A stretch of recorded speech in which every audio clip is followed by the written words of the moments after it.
मुनि ने कहा, तुम दूसरों की संपदा नहीं देख सकते, तुम्हारे ईर्ष्या और कपट बहुत है। समुद्र मथते समय तुमने शिवजी को बावला बना दिया और देवताओं को प्रेरित करके उसे विषपान कराया। असुर सुरा विष संकर ही आपु रमा मणि चारु स्वार्थ साधक कुटिल तुम्ह सदा कपट व्यवहारु। असुरों को मदिरा और शिवजी को विष देकर तुमने स्वयं लक्ष्मी और सुंदर कौस्तुभ मणि ले ली। तुम बड़े धोखेबाज और मतलबी हो, सदा कपट का व्यवहार करते हो, परम स्वतंत्र न सिर पर कोई। भावई मन ही करहु तुम्ह सोई, भले ही मंद मंदे ही भल करहूँ।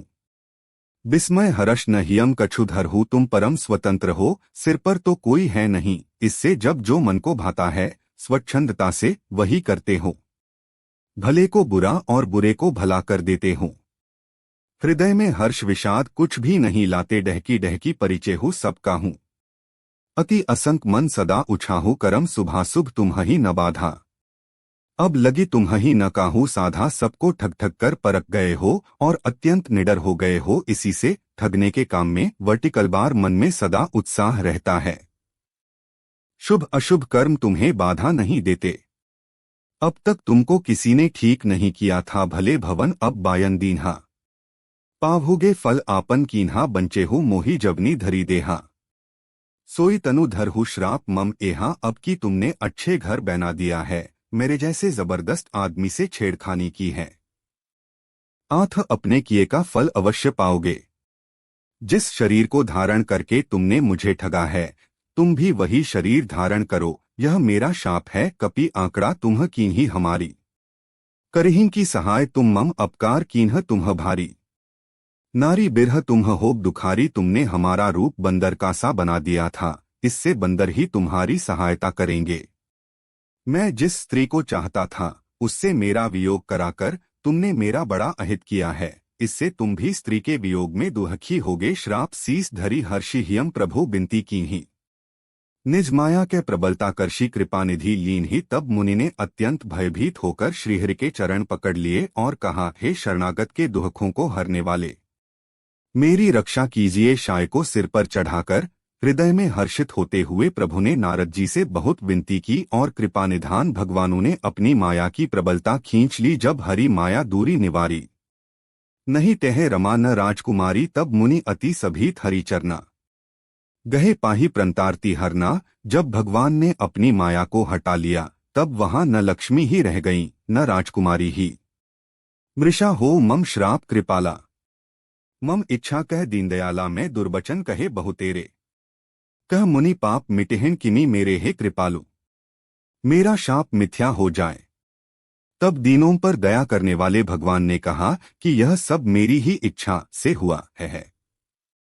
मुनि ने कहा, मैंने आपको अनेक खोटे वचन कहे हैं, मेरे पाप कैसे मिटेंगे जब हो जाए संकर। सतनामा वर्टिकल बार होए ही हृदयम तुरत विश्रामा को, नहीं शिव समान प्रिय मोरे। असी प्रतीति तजहु जनी भोरे। भगवान ने कहा, जाकर शंकर जी के शतनाम का जप करो, इससे हृदय में तुरंत शांति होगी। शिवजी के समान मुझे कोई प्रिय नहीं है, इस विश्वास को भूल कर भी न छोड़ना। जेहि पर कृपा न करहिं पुरारी, सो न पाव मुनि भक्ति हमारी। अस ऊर्धरी मही बिचर हो जाई, अब न तुम्हि माया न्यराई है मुनि। पुरारी शिवजी जिस पर कृपा नहीं करते वह मेरी भक्ति नहीं पाता। हृदय में ऐसा निश्चय करके जाकर पृथ्वी पर विचरो, अब मेरी माया तुम्हारे निकट नहीं आवेगी। बहुविधि मुनि ही प्रबोधि प्रभु, तब भय अंतर्धान। सत्यलोक नारद चले करत राम गुणगान, बहुत प्रकार से मुनि को समझा बुझाकर ढाढ़स देकर तब प्रभु अंतर्धान हो गए और नारद जी श्री रामचंद्र जी के गुणों का गान करते हुए सत्यलोक ब्रह्मलोक को चले। हर गण मनि ही जात पथ देखी, विगत मोह मन हर्ष विशेषी। अति सभीत नारद पही आए, गही पद आरत बचन सुनाए। अत्यंत भयभीत होकर नारद जी के पास आए और उनके चरण पकड़कर दीन वचन बोले। शिवजी के गणों ने जब मुनि को मोहरहित और मन में बहुत प्रसन्न होकर मार्ग में जाते हुए देखा, तब टाइम्स रामचरितमानस दीनदयाला हर गण हम न विप्र मुनिराया, बड़ अपराध कीन्ह फल पाया। श्राप अनुग्रह करहु कृपाला, बोले नारद हे मुनिराज, हम ब्राह्मण नहीं हैं, शिवजी के गण हैं। हमने बड़ा अपराध किया जिसका फल हमने पा लिया। हे कृपालु, अब शाप दूर करने की कृपा कीजिए। दीनों पर दया करने वाले नारद जी कहा, निसिचर जाए हो तुम्ह दो। वैभव विपुल तेज बल हो भुजबल बिस्वजितब तुम्ह जहिया। घरे ही विष्णु मनुज तनु तहिया तुम दोनों जाकर राक्षस हो, तुम्हें महान ऐश्वर्य तेज और बल की प्राप्ति हो। तुम अपनी भुजाओं के बल से जब सारे विश्व को जीत लोगे, तब भगवान विष्णु मनुष्य का शरीर धारण करेंगे। समरमरन हरि हाथ तुम्हारा। होए हो मुकुट न पुनि संसारा, चले जुगल मुनि पद सिर नाई। भय निसाचर काल ही पाई, युद्ध में श्रीहरि के हाथ से तुम्हारी मृत्यु होगी, जिससे तुम मुक्त हो जाओगे और फिर संसार में जन्म नहीं लोगे। वे दोनों मुनि के चरणों में सिर नवाकर चले और समय पाकर राक्षस हुए। एक कल्प एहि लिए प्रभु लीन्ह मनुज अवतार। सुररंजन सज्जन सुखद हरि भंजन, भुवि भार देवताओं को प्रसन्न करने वाले, सज्जनों को सुख देने वाले और पृथ्वी का भार हरण करने वाले भगवान ने एक कल्प में इसी कारण मनुष्य का अवतार लिया था। एहि विधि जन्म करम हरि के रे, सुंदर सुखद विचित्र घनेरे, कलप कलप प्रति प्रभु अवतरहीं।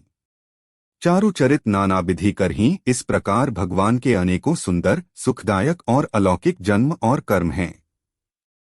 प्रत्येक कल्प में जब जब भगवान अवतार लेते हैं और नाना प्रकार की सुंदर लीलाएं करते हैं, तब तब कथा मुनि सन्ह गाई। परम पुनीत प्रबंध बनाई, विविध प्रसंग अनूप बखाने।